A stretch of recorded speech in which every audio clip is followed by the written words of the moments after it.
성경 한 구절 읽어보겠습니다. 우리가 그리스도에게서 들어서 여러분에게 전하는 소식은 이것이니 곧 하나님은 빛이시요 하나님 안에는 어둠이 전혀 없다는 것입니다. 요한 1서는 사도 요한이 기록한 말씀으로서 성경 가운데서 많이 읽혀지는 부분 중에 하나입니다. 이 요한 1서는 다른 서신서들과는 달리 저자 자신에 대한 소개나 인사도 없이 바로 구체적인 설명을 하고 있습니다. 요한 1서의 중심 내용은 교제입니다. 물론 고린도전서나 에베소서, 골로새서, 빌립보서 등에도 교제, 즉 그리스도 안의 사귐에 대한 많은 말씀이 있습니다. 그러나 요한 1서는 이것을 기록한 목적이 오직 교제를 위한 것임을 뚜렷하게 밝히고 있습니다. 요한 1서 1장을 읽어보겠습니다. 우리가 보고 들은 바를 여러분에게도 선포합니다. 우리는 여러분도 우리와 서로 사귐을 가지기를 바라는 것입니다. 우리의 사귐은 아버지와 또 그의 아들 예수 그리스도와 함께하는 사귐입니다. 그리고 교제를 방해하고 있는 여러 가지 문제점들에 대해서도 언급하고 있습니다. 요한 1서에는 여러 가지 어려운 내용들이 많이 나옵니다. 왜냐하면 예수를 믿고 싶어하는 사람들에게 보낸 것이 아니라 이미 예수를 믿고 상당한 시일이 경고한 상태에 있는 그리스도인들을 향해서 쓴 것이기 때문입니다. 그러니 비록 어렵더라도 이 말씀을 계속 상고해야 할 것입니다. 우리가 어릴 때는 부드러운 음식인 젖이나 죽을 먹지만 차츰 자라나면서 단단한 음식을 먹게 되듯이 말입니다. 히브리서 5장을 읽어보겠습니다. 시간으로 보면 여러분은 이미 교사가 되었어야 할 터인데 다시금 하나님의 말씀의 초보적 원리를 남들에게서 배워야 할 처지에 놓여 있습니다. 여러분은 단단한 음식물이 아니라 젖을 필요로 하는 사람이 되었습니다. 성경은 그 내용이 어려운 것일수록 그 속에 깊은 뜻이 포함되어 있는 경우가 많습니다. 갓 구원받은 사람으로서 알아야 할 말씀들도 성경에 많이 있습니다. 하지만 언제까지나 초보적인 말씀에만 머물러 있을 수는 없지 않습니까? 요한 1서 1장 1절부터 읽어보겠습니다. 이 글은 생명의 말씀에 관한 것입니다. 이 생명의 말씀은 태초부터 계신 것이요 우리가 들은 것이요 우리가 눈으로 본 것이요 우리가 지켜본 것이요 우리가 손으로 만져본 것입니다. 이 생명이 나타나셨습니다. 우리는 그것을 보았습니다. 그래서 우리는 이 영원한 생명을 여러분에게 증언하고 선포합니다. 이 영원한 생명은 아버지와 함께 계셨는데 우리에게 나타나셨습니다. 태초부터 있는 생명의 말씀은 바로 예수님입니다. 다시 말하면 예수님이 곧 생명의 말씀입니다. 이것은 같은 저자가 쓴 요한복음 1장과 연결시켜보면 잘 알 수 있습니다. 사도 요한은 태초부터 있는 생명의 말씀을 귀로 듣고 눈으로 보고 주목하고 손으로 만졌으므로 이 영원한 생명을 증거하여 전한다고 했습니다. 우리가 성경을 전한다고 하는 것은 바로 예수님을 전하는 것입니다. 성경을 전하는 가운데 예수님에 대한 소개가 빠진다면 그 전도는 아무 소용이 없습니다. 사도 요한은 구약 성경을 통해서 예수님에 관한 많은 이야기들을 알고 있었습니다. 그러다가 예수님이 직접 나타나셨을 때 보고 주목하고 만졌습니다. 그것은 경험을 의미합니다.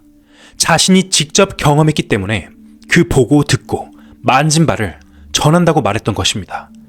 물론 예수님의 제자 빌립이 나다나엘에게 와보라 라고 한 것처럼 금방 구원을 받은 사람이라도 예수님을 전할 수는 있습니다.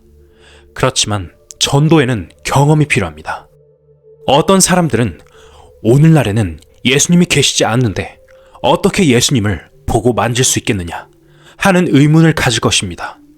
그러나 지금은 예수님의 육신을 직접 보는 시대가 아니고 요한복음 14장에 기록한 대로 다른 보혜사, 즉 성령에 의해서 예수님을 경험하는 시대입니다. 오늘날에는 오직 성령이 너희에게 임하시면 너희가 권능을 받고 예루살렘과 온 유대와 사마리아와 땅 끝까지 이르러 내 증인이 되리라 라는 말씀대로 성령에 의해 예수님을 경험하는 것이 그 당시 사람들이 예수님을 듣고 보고 주목하고 만진 것과 똑같습니다. 이 세상에 예수님에 대해 들은 사람은 많습니다. 예수님 당시에도 예수님을 따라다니던 사람들은 굉장히 많았습니다. 한꺼번에 수천 명 혹은 수만 명씩 따라다니면서 그분의 이야기를 들었습니다. 어떤 때는 남자의 수만 5천 명이나 되는 큰 무리가 예수님께 떡을 얻어먹기도 했습니다. 한 번은 예수님이 길을 가시는데 무리 중에 섞여 따라오던 사람들 중 12회 동안 혈루증을 앓던 여자가 예수님의 옷자락을 살짝 만졌습니다. 그러자 예수님은 돌아보시면서 누가 내 옷에 손을 대었느냐 라고 물으셨습니다. 이에 제자들은 무리가 선생님을 애워싸고 떠밀고 있는데 누가 손을 대었느냐고 물으십니까? 라고 대답했습니다. 이렇게 사람이 많으니 부딪힐 수도 있고 건드릴 수도 있는데 왜 그런 걸 묻느냐는 말입니다. 그러나 예수님은 이 일을 행한 자가 누구인가를 알아보려고 무리를 둘러보셨고 그 여인은 예수님 앞에 나와 자기의 고백과 간증을 했습니다.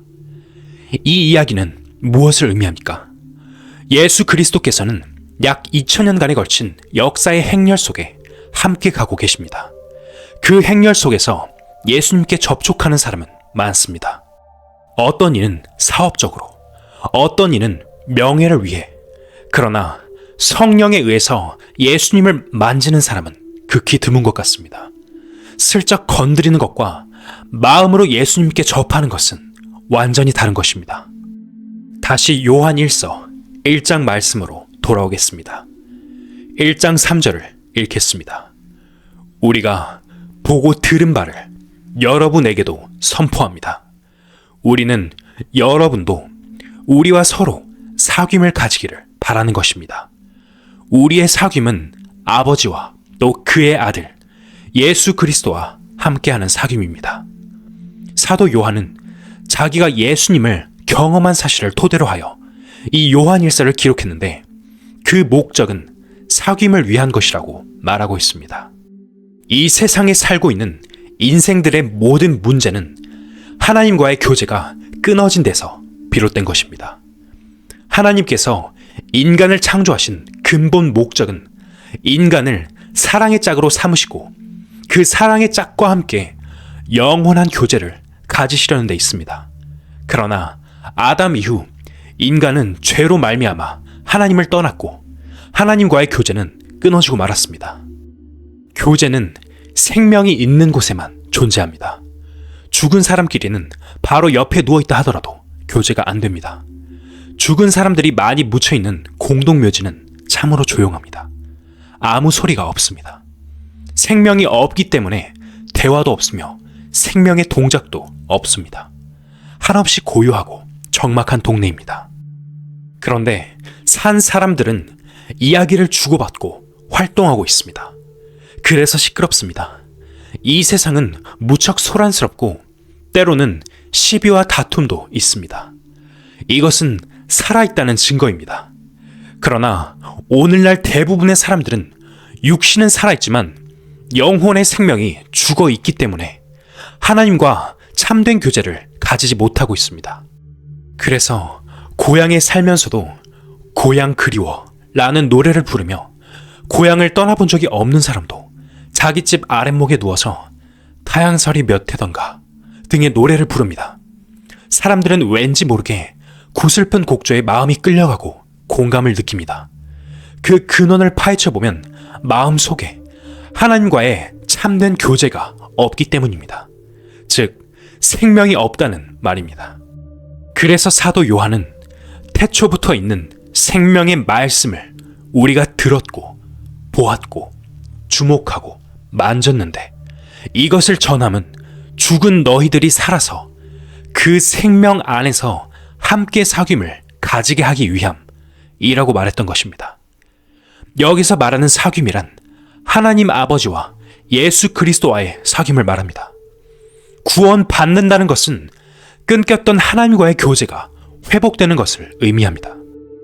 하나님과 그 아들 예수 그리스도와 함께 교제를 가지는 생활이 바로 구원받은 사람의 생활입니다. 자칫 잘못하면 구원받으면 지옥 갈 사람이 지옥을 면하고 천국에 가게 된다는 편협적인 문제만을 항상 염두에 둘 수 있습니다. 그러나 그것은 구원의 근본 목적이 아닙니다. 그것은 구원의 부산물로 오는 것일 뿐입니다. 구원의 근본적인 의미는 하나님과의 생명의 교류가 완전히 단절된 상태에 있던 영혼이 다시 하나님과의 교제를 정상화하는 것입니다. 고린도전서 1장 9절에 기록된 대로 너희를 불러 그의 아들 예수 그리스도 우리 주로 더불어 교제케 하시는 하나님은 미쁘시도다 라는 말씀을 우리는 깊이 상고해 볼 필요가 있습니다.